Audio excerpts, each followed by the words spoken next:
At thy feet, oh, I do bow. At thy feet, oh, I do bow. Oh God, beautiful, oh God, beautiful. Oh God, beautiful, oh God, beautiful. In the forest thou art green. In the forest thou art green. In the mountain thou art high. In the mountain thou art high. In the river thou art restless.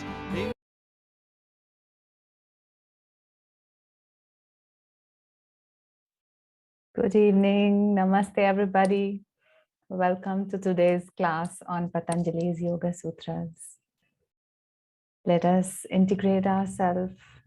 Let us bring ourselves to this moment in body, mind, heart, and soul. Let us straighten the spine, the physical spine. Let's bring up the energy in the astral spine, gazing up at the spiritual eye. Let's take a long, deep diaphragmatic breath in and out to relax the breath, the body, and the mind. And then gazing above at the spiritual eye, let us offer prayers. Heavenly Father, Divine Mother, Friend, Beloved God, Bhagwan Krishna, Jesus Christ, Mahavatar Babaji, Lahiri Mahashai, Swami Shri Yukteswar Ji, beloved Gurudev, Paramhansa Yogananda Ji, friend and guide Swami Kriyananda Ji, saints and sages of all religions, great sages, Ved Vyas, Maharishi Patanjali, Adi Shankaracharya, humbly we bow at thy feet. Heavenly Father, from today I will strive to know thee. I will make the effort to cultivate thy friendship. All my duties will be performed with the thought that I am realizing thee through them and thus am pleasing thee. O Lord, you are my all in all. Please receive me. I am thy child. Om Shanti, Shanti, Shanti. Let's sing the hymn to Brahma and one chant.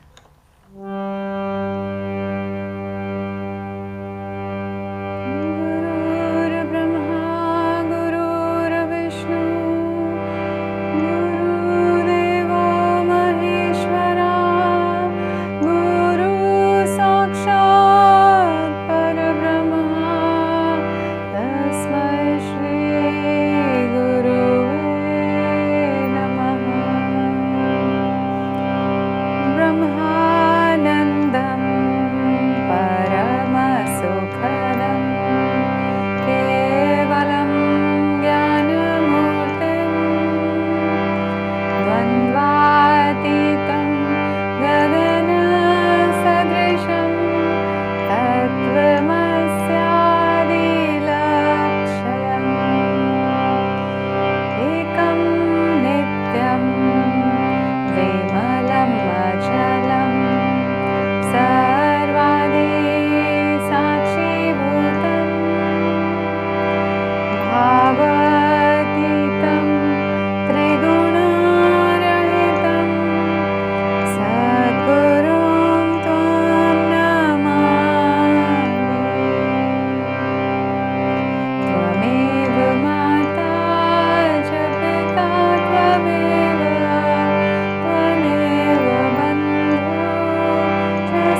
thou King of the infinite, I behold thee in samadhi, in joy and in more joy, in thy light of mellow joy. O thou King of the infinite, O thou King of the infinite, I behold thee in samadhi, I behold thee in samadhi, in joy and in more joy, in thy light of mellow joy, in joy and in more joy, in thy light of mellow joy. O thou King of the infinite, O thou King of the infinite, I behold thee in samadhi, I behold thee in samadhi, in joy and in more joy, in thy light of mellow joy, in joy and in more joy, in thy light of mellow joy. O thou King of the infinite, O thou King of the infinite, I behold thee in samadhi, I behold thee in samadhi, in joy and in more joy, in thy light of mellow joy, in joy and in more joy, in thy light of mellow joy. O thou King of the infinite, O thou King of the infinite, I behold thee in samadhi, I behold thee in samadhi, in joy and in more joy, in thy light of mellow joy, in joy and in more joy, in thy light of mellow joy. O thou King of the infinite, O thou King of the infinite, I behold thee in samadhi, I behold thee in samadhi, in joy and in more joy, in thy light of mellow joy, in joy and in more joy, in thy light of mellow joy. O thou King of the infinite, O thou King of the infinite, I behold thee in samadhi, I behold thee in samadhi, in joy and in more joy, in thy light of mellow joy, in joy and in more joy, in thy light of mellow joy, in joy and in more joy, in thy light of mellow joy, in joy and in more joy, in thy light of mellow joy, in joy and in more joy, in thy light of mellow joy, in joy and in more joy, in thy light of mellow joy.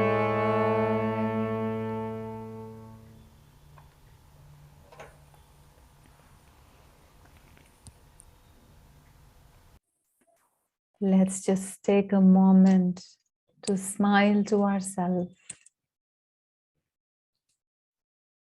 Smile through the entire body. Let the smile in your heart shine through your face, through your eyes. Let your little joy, your little smile, your little laughter burst through the pores of your skin and expand into infinity. And may that light enclose all and uplift all.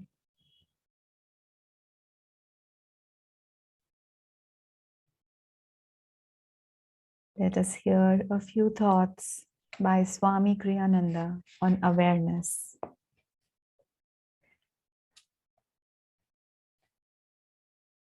Awareness deepens the more it is centered in itself. But the further a person's interests extend outside himself, the thinner the supply line of his awareness becomes. If a person's consciousness is centered outwardly in things, it takes on those qualities which it attributes to those things. Jewelers, for instance, often have bright eyes. People with no sense of higher values have dead eyes. Man needs to learn to change his focus from what he is aware of to what he is aware with. He needs to become more aware at the source of his awareness, at its deepest center, God. Through this awareness, his enjoyment even of the surrounding world becomes intensified 1,000-fold. Let us do the following affirmation. I behold the world with eyes of calmness and faith, for I know that as I view others, so will I myself become. I behold the world with eyes of calmness and of faith, for I know that as I view others, so will I myself become. I behold the world with eyes of calmness and faith, for I know that as I view others, so will I myself become. Mentally follow this prayer. Infuse me from my deepest center with thy joy. Make me aware of thee, my divine beloved, in all that I behold. Om Shanti, Shanti, Shanti. So friends, welcome again to Patanjali's Yoga Sutras. We are doing the second book of the Yoga Sutras, which is called the Sadhana Pada. And we have done about 6 sutras. We're going to start from the 7th today. But as always, we begin with a story. And this story, the first one, I would say, the first story is from the life of Lord Buddha. So when Lord Buddha was staying in one of the forests in some kingdom, the king approached the Buddha with his child, and the child had this problem of losing his temper very, very easily. He used to get angered very easily, had a bad temper, would fight with everybody. And the king knew not what to do except for to take him to the Buddha. So this meeting was arranged by the courtiers, and the king and his prince came to Lord Buddha. And Buddha, in his gentlest and calmest and most compassionate self, he talked with the boy, and he explained to him that how if he continued to behave like this, nobody would like him, and that everybody will be in contempt of him. And not only will he have misery in this world, but also when he would go in the other world, that will also be a hellish existence. And in such calmness, Buddha transferred this vibration to the boy, that the boy immediately understood.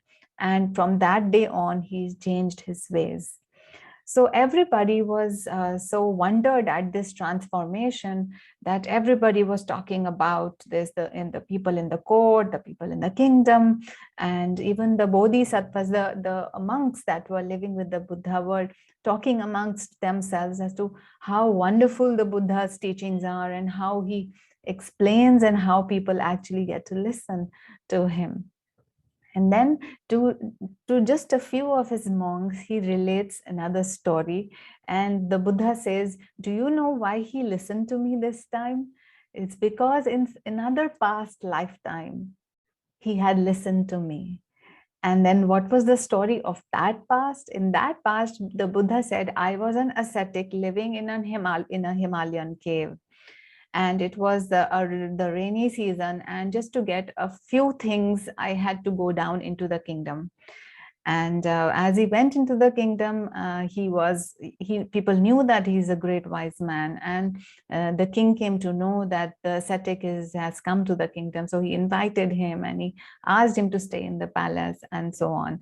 So the ascetic agreed to staying in the palace for the night. And during that, the king explained to the Buddha that he had a prince, he had a son that who had this problem of getting angry very easily, that he would fight with everybody, that he would have a bad temper, and so on and so forth. And so the ascetic agreed to talk to the prince. So the ascetic and the prince were walking in the garden, and there was a small plant of which the ascetic asked the prince to kind of pick out a leaf and chew it. So the prince took a leaf from the plant and chewed. It was so extremely bitter and it was so bad that the prince just spit it out. And knowing that this plant, if it grew further, it would be dangerous for himself and others, the prince himself uprooted the plant. So this was the occasion when the ascetic explained to the prince that just like the bitter plant was so, you felt so bad when you had it and then you had to uproot it, similarly the people of the kingdom will also not like you, because if they taste badly from you, means because your behavior is so bad, they will not like you and they will uproot you. If the king is not there, they will not allow you to become king and they will uproot your kingdom. And it's just because of this mannerism and behavior of yours. So the prince had listened to the ascetic, and later he went to become the king and people started to like him. So what is the moral of the story? So in the past life, Buddha was an ascetic and there was this prince with that same problem. And he said that in this life also, this was the prince, the same prince had reborn, but some seeds of his karma were not yet burnt.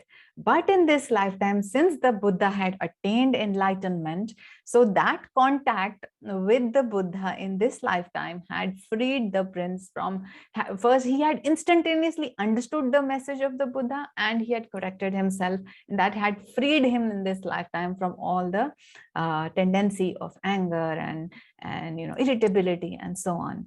So there are many things that we understand from this story. First is that the habit patterns don't die easily. They are carried on from one lifetime to another lifetime to another lifetime, till we come in and across an enlightened being like our guru, or we have to suffer multiple times misery on earth and hellish existence in the afterlife.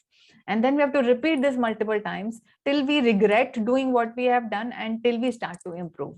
So it keeps on happening. Let us remember that whatever habit patterns we have in this life, we've probably had in the past. And now is the time that we have the guru in our life. And also another important thing this story points out is that the same guru keeps helping you life after life after life till you attain final freedom. So these are truths that the guru said, but the story somehow depicted it so sweetly and plainly that it goes to your heart and you remember these things. So these are the two lessons we must not forget, that if we have certain habit patterns in this lifetime which we do not like, now is the time to try and change them. And habit patterns can be changed at will with the help of the guru. And the other thing is, we should be very, very thankful that our guru has come again into us in this lifetime to hold our hand again and take us towards self-realization. And we should really understand how priceless this gift of himself is that he has given to us. And we should not waste even one moment of our life doing this, doing that, thinking this, thinking that, but we should be single pointed in a goal of self-realization, because truly speaking, that's all there is we need to do to end all our suffering in life. So we need to become self-realized. So that is one story. The other story is that there is a disciple who goes to his guru, and he finds a guru and he wants the guru to initiate him. So, but the guru is a bit reluctant. He talks to the disciple, but not yet a disciple because not fully initiated. So he talks to the person and wants to dissuade him to take initiation. But the devotee is persistent. He keeps coming, and keeps coming.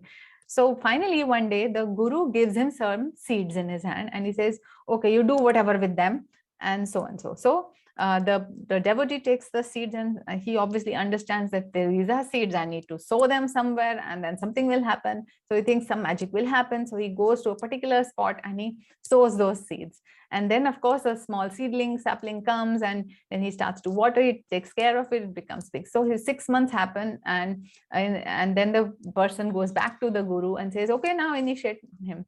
So the guru gives him another pack of seeds and says, okay, do something with them. And then, so again, the disciple has no choice. So he takes those seeds and plants them somewhere else. Again, the sapling, seedling, and all of that happens. In the meantime, the other plant is growing a bit. And then after 6 months, again, the disciple goes back to the guru. And the guru does the same thing again. Out of his bag of seeds, he takes some seeds and gives it to the disciple. The disciple sows it a third time and waters it, and the plant starts to come, and the other plants are growing as well.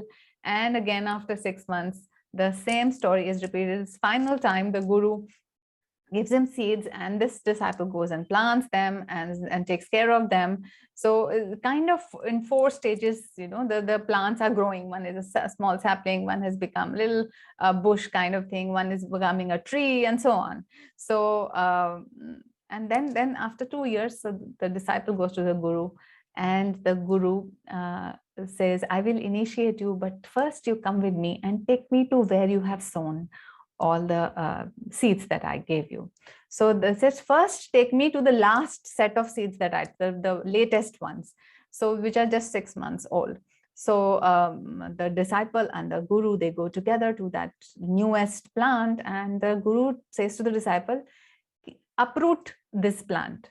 And so the disciple says, what choice do I have? He goes down, he uproots the plant and keeps it on one side and says, okay, now take me to the next. So then in reverse chronological order, they go to the third one, and the guru says, okay, uproot this one. So he has to, it's not so new, it has taken some ground. So he kind of tries to take up the plant. He has to apply good significant amount of force, but he's able to uproot it and keep it aside. Then they go to the second in chronology bush that has now become bigger. And again, the guru says, okay, uproot this. And the disciple is not able to uproot it with his hand. So he has to bring an axe and actually cut it down and then uproot it. And then finally, they go to the tree, which was the one which had been sown the earliest. And the guru says, okay, how about taking it off? And the disciple says, I cannot take it out just like that. It has become a tree. It's so difficult. So then the guru says, now you understand. Our thoughts are like seeds. The more we water them again and again, if you give them more energy for a long period of time, they start to become deeper in their roots in our brains, and then it is more difficult to uproot them. And sometimes for one lifetime, it becomes difficult, almost impossible to uproot them.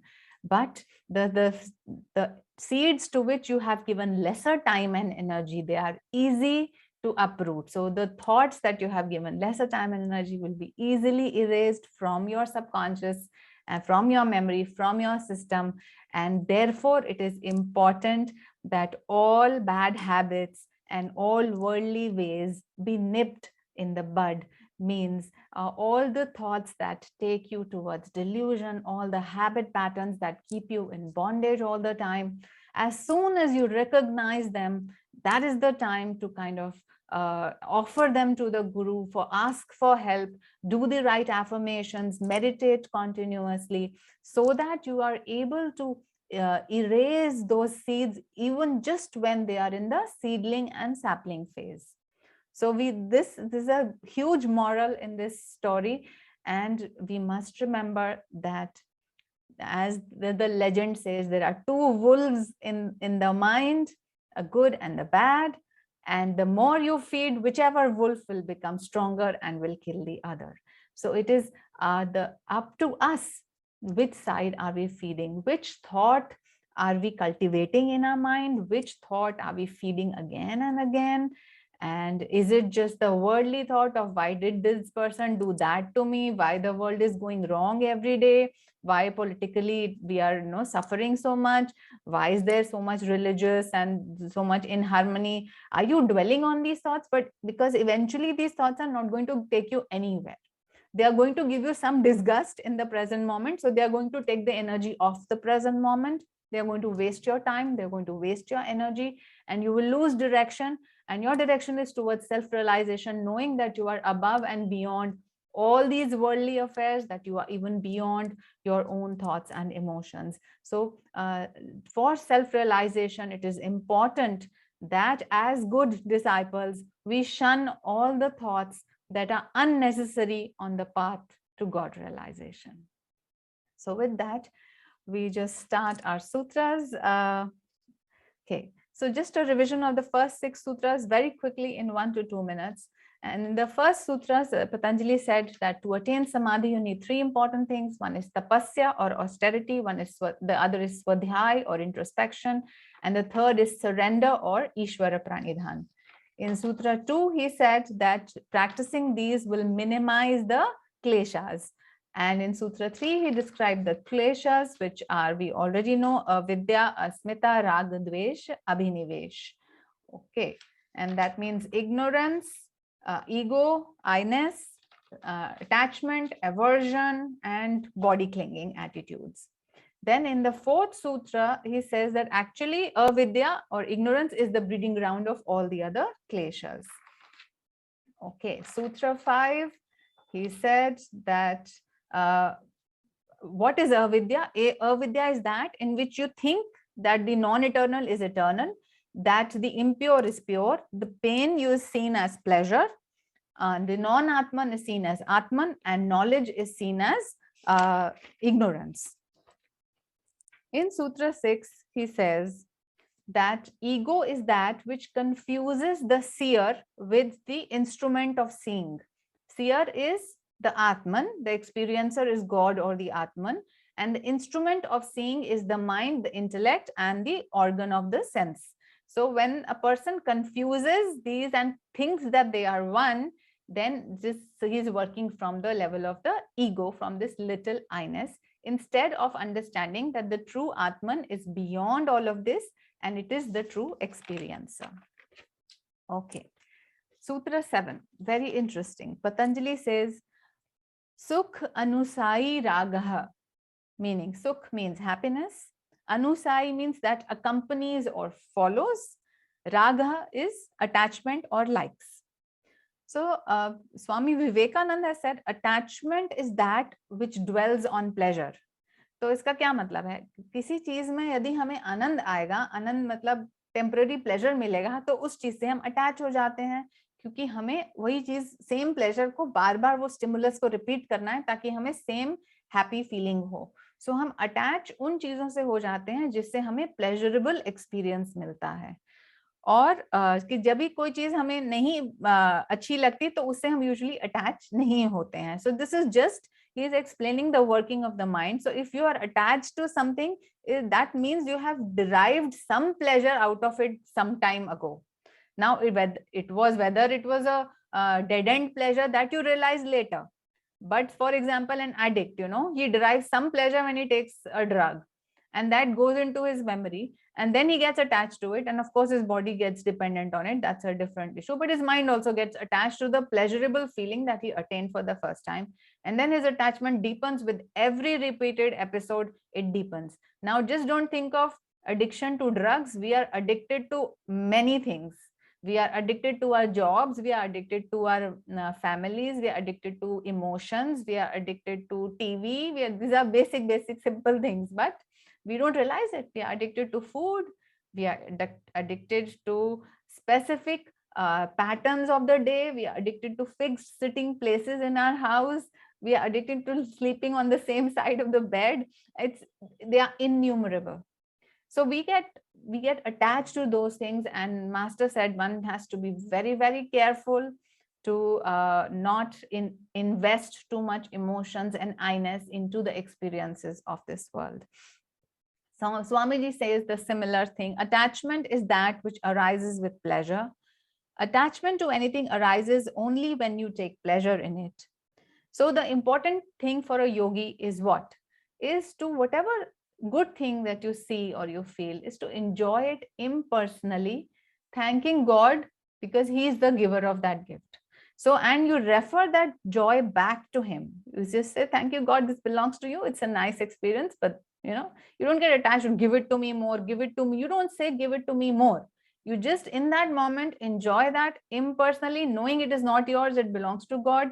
And you are able to enjoy it also because you have God's joy in you, and just take that experience for the moment and then forget it in the next moment. So that will not bring you attachment or fixity to the objects of the pleasure. Sutra 8 runs in a similar tone, and in this Patanjali says, Dukh Anushayi Dvesha. Dukh means pain, Anushayi means that accompanies or follows, and Dvesha is aversion. So again, aversion is that which dwells on pain. So whatever gives us pain, we immediately want to get away from it, isn't it?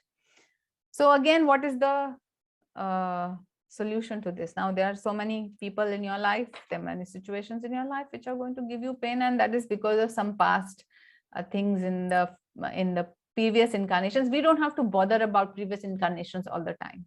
So the point is, if I do feel that I'm uncomfortable in this situation, but then this is my colleague and I have to work with it, so be impersonal, be a little detached, do your duty to the best of your effort without emotionally investing in that direction, and pray for that person. May God bless him, and let us remember, in truth, he is part of your extended self. In truth, he is part of the energy that you yourself have magnetized. So you have to remind yourself that he is not different from you actually. He is your own energy, which you had started sometime, and it is part of your energy orbit in this lifetime. So might as well be patient with the whole situation, be impersonal, give him blessings, thank God for his presence in your life, so that you can at least see that you have this problem in your emotions, and you can bring it out and shed it off. So sometimes people act as mirrors and they suddenly bring out anger within us, but it's good that at least we recognize in that point that we have some anger. कई बार हमें लगता है कि हम तो बहुत शांत स्वभाव के हो गए हैं, और सडनली एक दिन एक ऐसा पर्सन आता है जिससे आपको अंदर से इरिटेशन, एंगर अपने आप निकल आता है.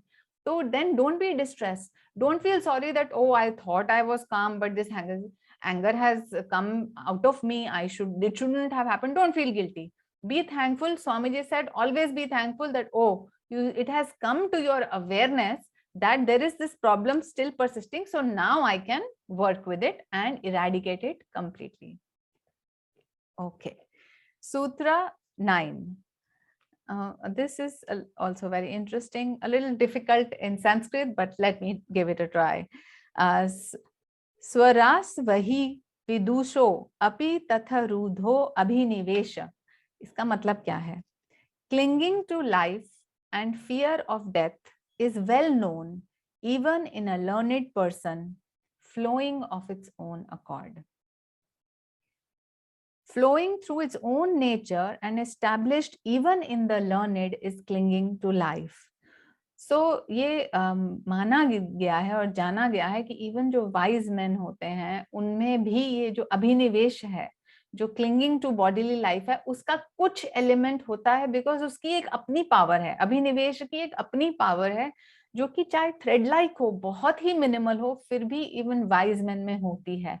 सो फॉर एग्जाम्पल, अगर हम ऑटोबायोग्राफी ऑफ अ योगी की स्टोरीज लें, जब कुंभ मेला में बाबा जी श्री युक्तेश्वर जी को मिलते हैं और बाबा जी युक्तेश्वर जी को कहते हैं कि लहरी महाशय को ये मैसेज देना है that his sojourn is going to be over soon in this life. So, and when Sri Yukteswar ji gives that message to Lahiri Mahashay, Lahiri Mahashay suddenly becomes grave and somber for a while, just momentary, but it does happen. And then his bhav changes, although just in a few minutes he comes back to his smiling self. So, but then he is affected. And similarly, in later stories of Yogananda ji, which I've read, when he was about to leave his body on 7th March 1952, he knew that he is going to go. So there have been conversations of him with his disciples saying that tomorrow is an important day for me, wish me luck. So when he says wish me luck, it kind of just shows that little human tendency of clinging on, which is very, very insignificant in the wise and the learned. But the sutra, according to the sutra and Patanjali, they say that it is present. So let us not be surprised or shocked to if you see a saint and you in some of his conversation you feel that he is little attached to the body. There is no surprise or shock in that, and you should not estimate his saintliness because he has some attachment to the body, because that is very, very, very natural after so many births in the human body. Swami Kriyananda ji says, even the wise cling, however slightly, to this life, caught in the flow of satisfaction it has given them. Even the wise experience some satisfaction in having a physical body and cling to it mentally, however slightly, when the moment comes to leave it. This is not attachment really, for they are happy to leave the body anytime they are called.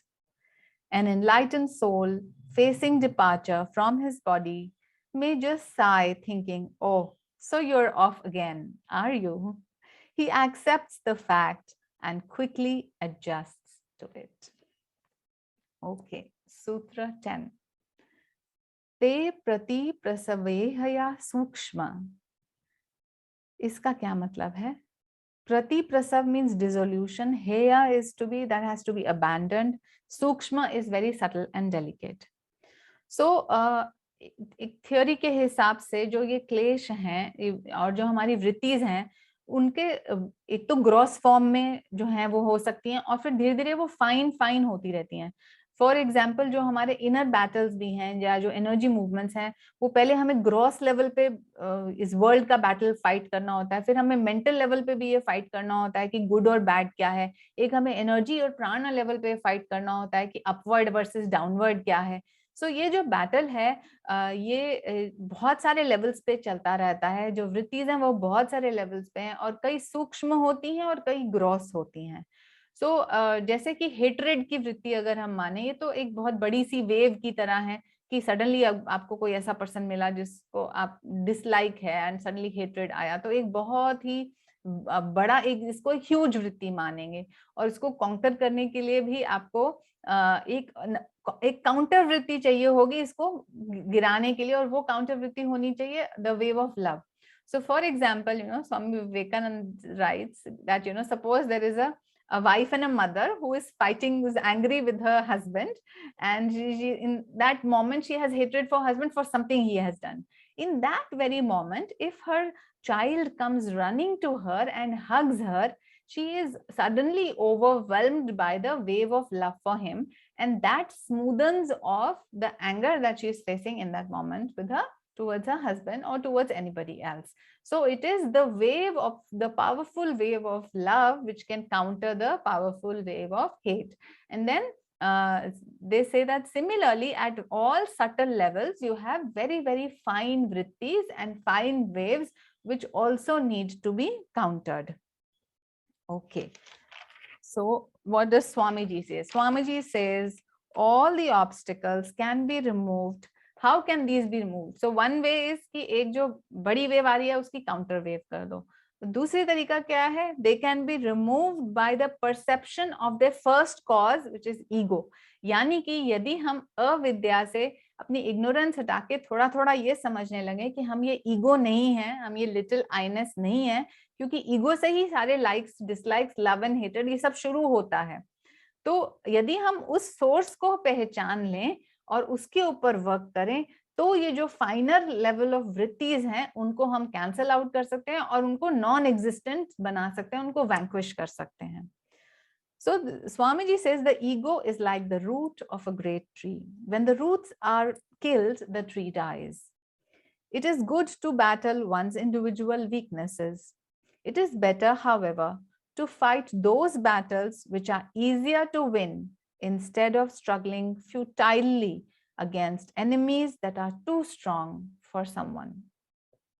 Gradually, by fighting winnable battles, one gains the strength for fighting the harder battles. The supreme war, of course, is against the ego itself. Its destruction, rather the transformation, is the main goal of all spiritual struggles. So now he gives example of how you override your ego. So for example, if people praise you, now think of a situation जब आपने कुछ अच्छा काम किया और लोग आपकी praise कर रहे हैं, तो आप कैसे react करेंगे, कैसे behave करेंगे? You will tell yourself and others that God is the doer. So you will not receive praise for yourself because actually all that you have done is being done by God and just through you. So you transfer that praise to the real doer and you say God is the doer. And on the other side of it, if somebody blames you, then you may, there are two ways to address this. First is to transfer the blame again to the Lord, and if you don't understand why you're being criticized, so you can transfer it to the Lord, or else sometimes you can smilingly accept and say, oh, maybe I had done some wrong somewhere, so I accept this as the will of the Lord. Then another example, he says, when people slight you and slight your importance before others, again, you should accept it with an inner thanks. You should tell yourself that I am not important. Instead of, now this attitude is very, very important. Instead of thinking what good may come to you, think what can I give? This is something very important that Swamiji stressed upon. अगर हम आज परेशान हैं, तो हम इसीलिए परेशान हैं क्योंकि हम सोचते हैं कि जो दुनिया को या लोगों को हमें देना चाहिए था, वो हमें नहीं मिला है. I have not received my dues. इसलिए हम परेशान हैं. तो स्वामी जी कहते हैं ये तो थॉट ही बेकार है. ये तो सोचना ही छोड़ दो कि मिला क्या है या क्या मिलना चाहिए था.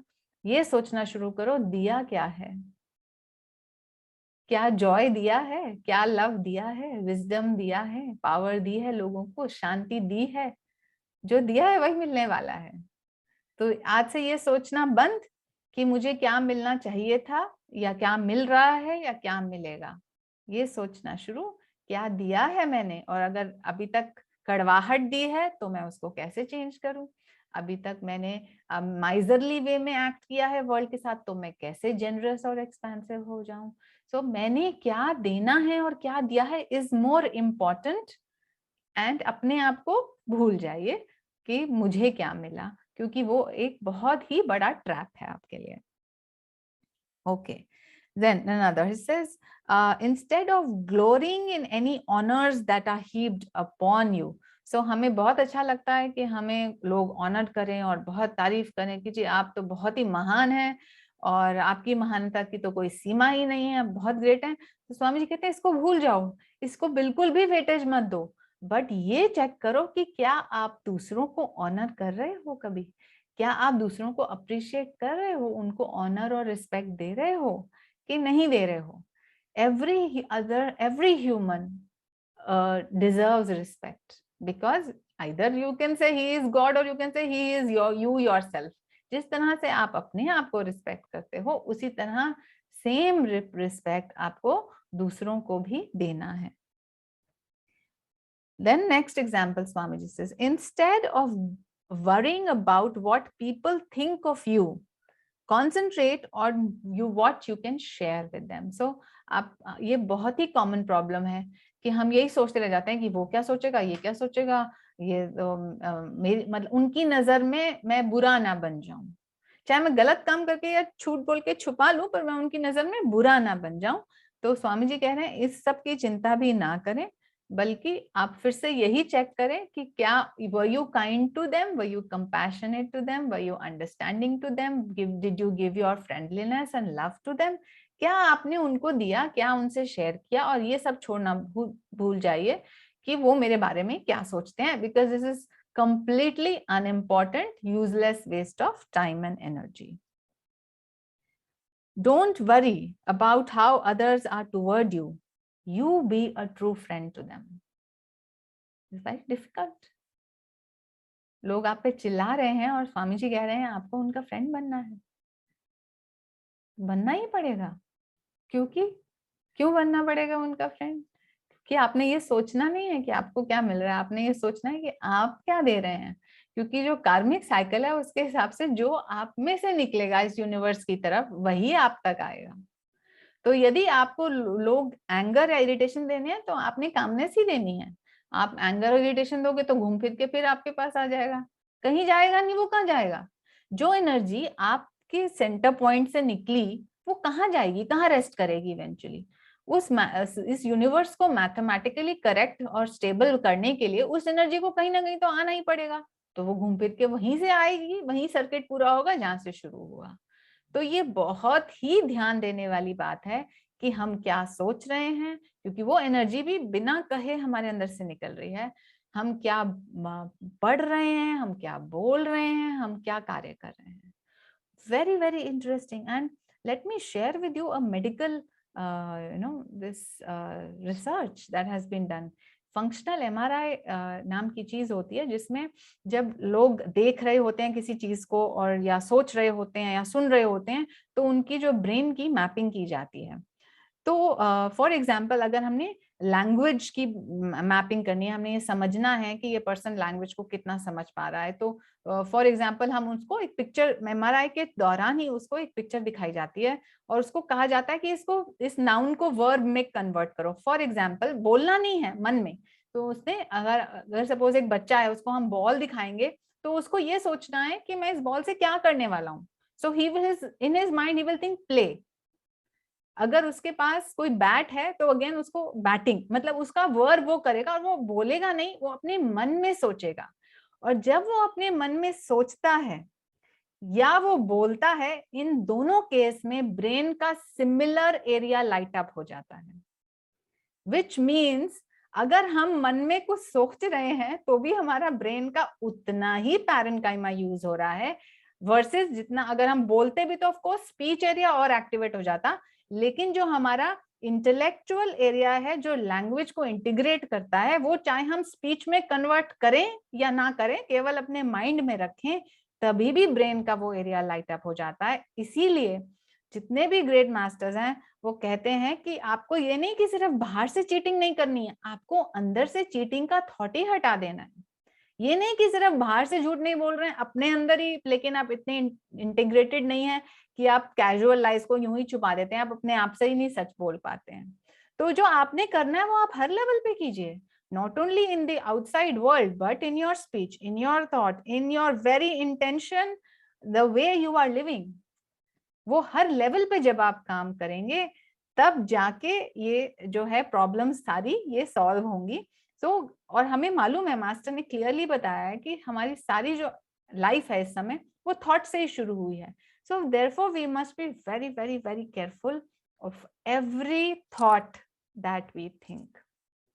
And let me tell you, I think last week or 10 days I had this weird experience that I was traveling through a lift and then I was thinking कि ऐसा भी तो हो सकता है कि वो लिफ्ट के जो एरिया है वहां पर मेरे हाथ में कीज थी, कुछ सामान था, मुझे कुछ गिर जाए और ये वो ऐसे मतलब ऐसे हो और फिर मेरे को जाना पड़े और फिर ये मुश्किल हो. And believe it, the next time I visited that same lift, exactly that thing happened which I had thought sometime before that अगर ये हो गया तो, अगर ये मुश्किल आ गई तो, and exactly that happened. So remember, we are living under our own wishing tree. अगर आपकी लाइफ में कुछ ऊट-पटांग चीजें हो रही हैं तो समझ लीजिए कि आप ही ने वो ऊट-पटांग शुरू किया है कहीं ना कहीं. उसमें से विड्रॉ करो, पॉजिटिव थॉट सोचना शुरू करो, सब अच्छा होगा, ये मानना पड़ेगा आपको.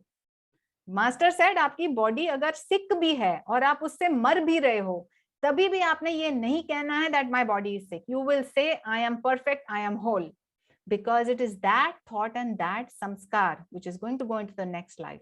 तो यदि आप चाहते हो कि अगला जीवन में आपको स्वस्थ शरीर मिले, अगर मिलता है depending on where you are in the spiritual journey, तो आपको स्वस्थ शरीर मिले, तो इस समय आप अपने माइंड से बॉडीली सिकनेस की थॉट को बैनिश कर दो. And when you say that I am perfect, I am whole, you are not lying to yourself, because in your soul you are perfect and you are whole. So it is very, very, very important that we must think correctly, that we must observe what thoughts are traversing our minds, किस thought को हम बीज की तरह पानी डाल रहे हैं और उगा रहे हैं, किस थॉट के ऊपर हम बार बार जा रहे हैं और अपनी एनर्जी वेस्ट कर रहे हैं. I have sometimes used this trick that, when a particular thought is coming to my mind again and again, see, Satan is going to work with you. All these things are going to happen. And I know it intellectually that it's useless to think about these thoughts. So now what I generally do is, if same thought keeps coming, I just tell it to get out, and to make it go out, I start singing some chant. For example, engrossed is the bee of my mind on the feet of my divine mother. So when I start thinking that, and when I affirm in that my mind is engrossed on the feet of Divine Mother, then it becomes so. Then that becomes my reality. And in that moment, I get free from that thought. So you have to use your own tricks of the trade. You have to use different positive vrittis and master's teachings to get rid of whatever is troubling you, is keeping you in bondage, wasting your time and energy, because every moment is very, very not only precious, it's priceless, because God is here and right now in this moment. Okay. So these were the things that Swami, he gave examples कि कैसे-कैसे हमारा attitude या behaviors change होने चाहिए. और eventually he says कभी-कभी आपको ego को upfront आपको उसके साथ battle करना पड़ सकता है. And he gives the example of, how when Master was there in Mount Washington and he was meditating in his room, and his intellect was, coming again and again, and he was an intellectual person. So he was aware that his intellectual thought is coming again and again, and that he is also proud of his intellect. And he got disgusted with that idea. And once he understood what is happening, then in that moment, he just told the intellect and the ego to get out. And he said, after that, I felt a wave of peace and calmness come over me. And then after some time, when I went out of my room, Master was strolling on the ground. I bowed to him, and Master said, very good. So the first step is to become aware. जब आप meditative calmness में जाते हैं, then you become more aware of what is happening with your thoughts, your energies, energy up, down. Are you in your emotions, or are you in a space which is beyond thought and emotion? So ये बातों के लिए आपको gurus grace के बिना तो खैर बिल्कुल ही नहीं हो सकता, लेकिन सेल्फ एफर्ट बहुत जरूरी है. क्या हम अपनी दिनचर्या वैसे ही मैकेनिकल रूप से काटते जा रहे हैं जैसे हम सालों से करते आ रहे हैं, या हम एक्चुअली गॉड रियलाइजेशन की तरफ मूव कर रहे हैं? ये हमारे हाथ में है कि हम किस स्पीड पर वहां जाते हैं. Master said, I am fed up of tortoises, I want race horses. So how many of us can become those race horses?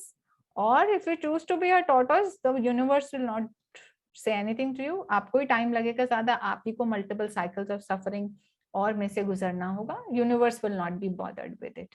Okay, so it is you who have to decide how fast you want to fight with your ego. Okay, now we come to Sutra 11, and this is very helpful because Master has taught us the technique of meditation, and this says Dhyan heya tad vritaya, means vrittis which are arising from the kleshas, they can be reduced and abandoned through meditation. So meditation, of course, we know is the great means to wipe away all vrittis. How? When we practice Kriya Yoga, we invite a flood of energy from the cosmos, and we raise our own energy from the astral spine. We take it to the brain, and that flood of energy that goes into the subconscious, conscious, all the layers, and it's coming from the superconscious. It actually can heal the grooves. It can actually wipe away all the vrittis, just as a flood can wipe away all the little twigs that are at the edge of a huge river. We find that there are small eddies and currents, but when a flood comes, they're all washed away. Similarly, when we send high energy current through our own system, when we practice Kriya Yoga, the karmic seeds, the vrittis, the samskaras, they can be burnt up. So yes, meditation is the key. Of course, the attitudes of tapasya, swadhyay and Ishvara Pranidhan are important, but the key is meditation, and that is why Kriya Yoga is said to be the airplane route to God. Okay, now the final sutra for the day, and this points out to the the karmic tendencies and what happens in our life and how it is relevant. So Sutra 12, Patanjali says, Klesha Mula Karma Shyo Drashta Adrashta Janma Vedaniya, means Klesh Mula means मूल जो root है क्लेशों का, अफ्लिक्शंस का. कर्माशय means जो हमारा repository और अक्यूमुलेटेड कर्मा है वो है. दृष्टा मीन्स जो सीन या परसीव्ड है. अदृष्ट मतलब जो अनसीन और अनपरसीव्ड है. जन्म इज बर्थ और multiple birth incarnations. Vedaniya is to be experienced. So अब ये कह रहे हैं कि जो क्लेश है, जो हमने कहा कि ये 5 क्लेश हैं, हमारे ऑब्स्टिकल्स हैं, इनका रूट क्या है इवेंचुअली, और कैसे ये एक विशियस साइकिल है. The root of the afflictions is the accumulation or repository of karmas, which may be good or bad. It may be experienced in the current life, which is drashta, मतलब वो seen है वो effects, या फिर they will be experienced in future incarnations, तो वो अदृष्ट है या वो unseen है वो effects. So ये कह रहे हैं कि जैसे अगर हम we are born into delusion, तो अस्मिता तो है ही है, वो आइनेस है. एक बार वो आइनेस है तो राग द्वेष है, और हमारे कर्म जो हैं, जो हम करते रहते हैं, वो अक्यूमुलेट होते रहते हैं. उनके जो इफेक्ट्स हैं वो इस लाइफ में सीन भी हो सकते हैं और अनसीन भी हो सकते हैं. अनसीन क्यों है? क्योंकि वो जो बीज पहले के बोए हुए हैं, वो उनका फ्रूटिशन का टाइम अगले इनकारनेशंस में आएगा, जब वो सिचुएशंस रेडी होंगी उन सीड्स को स्प्राउट करने के लिए. Okay, so this is what Swami Vivekananda says. He says, whatever work you do, the mind is thrown into a particular pattern of thinking to do that. To accomplish that work, there is a flow in your mind which happens. And once the work is finished, you think that the waves in the mind and the flow stops, but actually all the impressions are stored as seeds in the subconsciousness. So we all know that the subconsciousness is the repository of all our experiences, this life, past life, all of the experiences that we have had ever since we came into a bodily existence are there in the subconscious mind. So all the vrittis are there. Okay, so now, okay, just give me a moment. Okay, so then the sum total of all those vrittis which become samskaras, they are going to affect your karma, and then again your karma is going to create more births, and then again this is going to become a vicious cycle. So कर्म से संस्कार बने, संस्कार से और कर्म बने, कर्मों से फिर से संस्कार बने. तो ये जो इम्प्रेशंस की कहानी है, ये लाइफ आफ्टर लाइफ चलती रहती है, क्योंकि डिजायर भी बीच में आ जाती है, फिर उसको फुलफिल करने के लिए और कर्म होता है. सो एक बहुत ही विशियस साइकिल है जिसको तोड़ना मुश्किल है. और स्वामी क्रियानंदा कहते हैं, the past karmas have their origin in the obstacle. So अस्मिता से कर्म बना, कर्म से फिर और अस्मिता आती है, क्योंकि हम कर्म फल के चक्कर में फंस जाते हैं, तो वो सेंस ऑफ आइनेस कभी जाती नहीं है.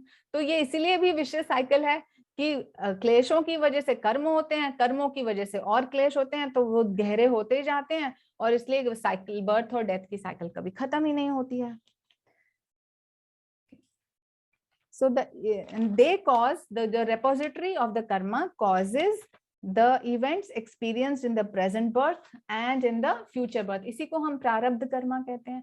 जो सारे शास्त्र हैं वो ये कहते हैं कि अभी जो हमारे लाइफ एक्सपीरियंसेस हैं वो हैं जो हमने इनिशिएट किसी पास्ट लाइफ में किए थे, पर as a result of that what we are experiencing now, that is what is happening.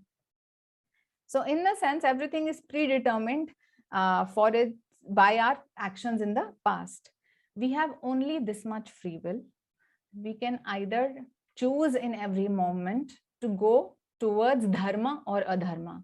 In every moment, we can choose to go towards God or to away from God. So Anandamayi Ma से ये प्रश्न किसी ने पूछा था कि how much free will do we have, and she said it's like you are in a train and the train is going on a prefixed path, and the only freedom that you have is either you can go in front of the train or you can go towards the back of the train. So that is another analogy is कि आपके कर्म की वजह से, जैसे कि पेड़ से किसी आप गाय को बांध देते हैं तो जितनी लेंथ ऑफ स्ट्रिंग है उसकी वो उतना ही गोल चक्कर काट सकती है ना, तो हमारा कर्म एक तरह से एक लेंथ ऑफ स्ट्रिंग बना देता है, तो हम केवल उसी इतनी ही फ्री विल हमारे पास है कि उसी रेडियस में हम वो चक्कर काट सकते हैं, उसके बियॉन्ड नहीं।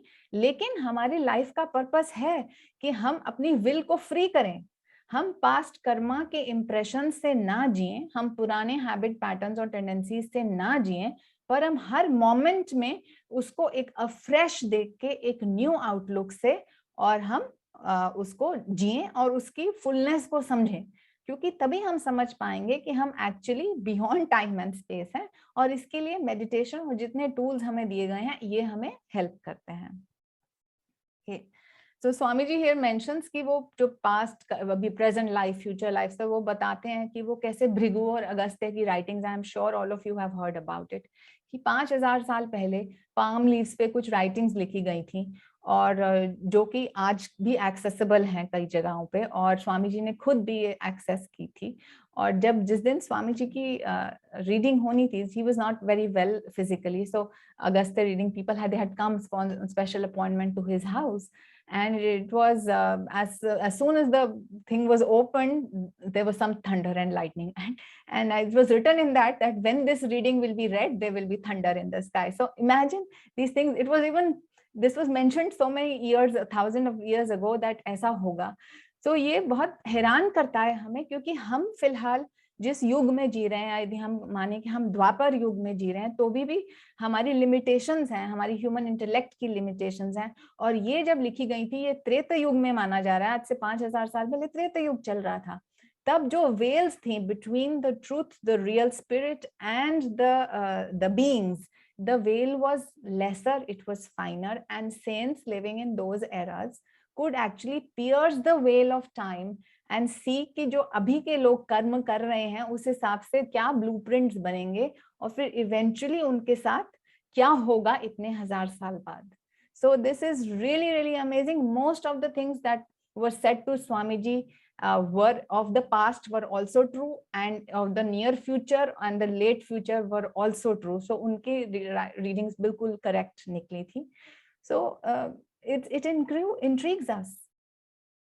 लेकिन ये जरूरी नहीं है, that is my personal belief, कि ये जरूरी नहीं है कि हम हमेशा पाम रीडर्स या एस्ट्रोलॉजर्स के पास जाएं और जानने की कोशिश करें कि हमारे साथ क्या होने वाला है। उससे ज्यादा जरूरी ये है कि हम इस प्रेजेंट मोमेंट में अपनी direction of thought, direction of speech, direction of energy को हम गवर्न करें, हम उसके मास्टर बन जाएं, और ये जानते हुए इंटेलेक्चुअली कि हमें गॉड रियलाइजेशन या ट्रूथ की तरफ ही जाना है। Truth means the eternal truth and not the simple lying and non lying, that eventually we have to go to the truth of who we really are, that we are the eternal and infinite Atman, we are not this limited body and mind.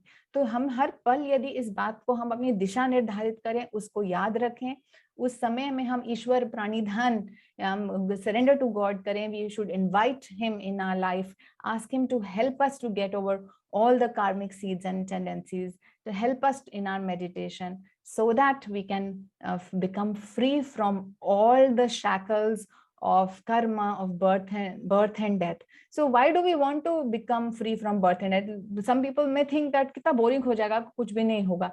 We basically, the overcoming is of the suffering. So we want to overcome suffering, from all suffering, and we want to go towards ultimate infinite bliss. और वो automatically जब ये होता है तो जो need of repeated births है वो अपने आप ही खत्म हो जाती है, क्योंकि एक ह्यूमन बर्थ में health related suffering, old age और डेथ तो आता ही है, जो कि जिसको योगीज जो है वो सफरिंग मानते हैं। सो वो repeated need for human bodily existence भी खत्म हो जाता है। So if you remember this direction, this goal, and we invite the grace of the guru by following his teachings, by living a godly life, and by sharing our love and kindness with all then we do not really need to know कि हमारे future में क्या होने वाला है. जो होगा अच्छा ही होगा और हमारी destiny है to be free. We are Atmans. We don't have to go anywhere to find out that we are Atmans, but it's a kind of an inner journey from ignorance to knowledge, that is from darkness to light, and knowing that we are not mortals, that we are not these mortal bodies, but we are already immortal. So this is the journey that we embark upon, and we thank the great ones for holding our hand, for guiding us through the scriptures to move in this direction and freeing us from all our little karmas and kleshas. So with that, my dear friends, let us just take a moment to share the blessings that we have received with the whole world, the whole universe. Divine Mother, thou art omnipresent. Thou art in all thy children.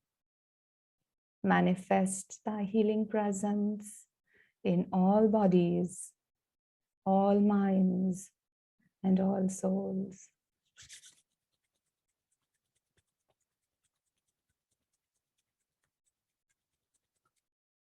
Oh.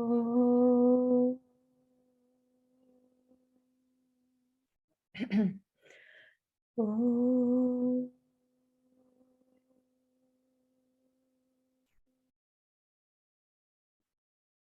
Oh.